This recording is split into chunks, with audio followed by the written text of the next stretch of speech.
Hundreds of employees at the Environmental Protection Agency have been advised they're at risk of losing their jobs. More than 1,100 EPA employees who are less than a year into their current roles, even though some of them may have worked in other roles within the EPA for years, have received an email warning that they could be terminated. I want to bring in Tracy Wholf of our CBS News Climate Unit.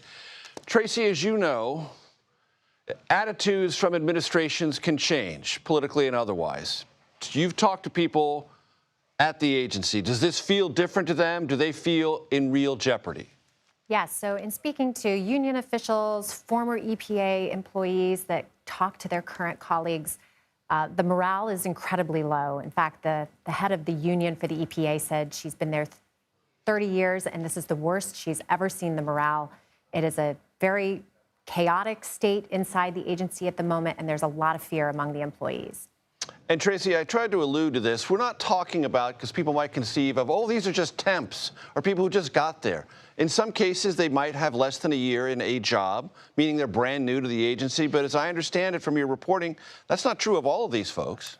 Correct. So what the union rep told me was more than 1,100 employees received this email. To your point, some of them have been at the agency for less than a year, but some of them were tenured employees who've been in federal work for decades, who may have transferred into the agency or maybe in a new role internally in the agency, and they also received this message.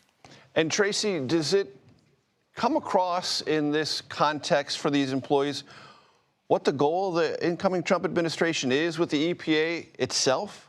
Yeah, that's a great question. I think what we're seeing with the USAID agency at the moment may be a blueprint for how they're going to try to interact with some of these other agencies.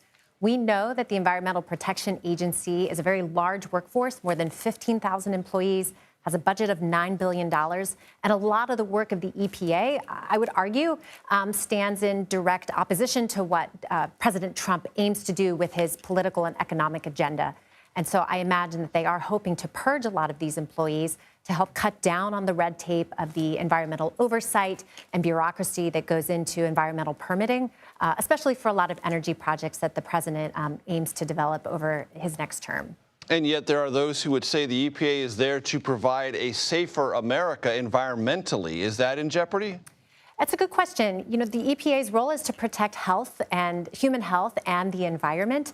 That is what many of these employees have dedicated their lives to.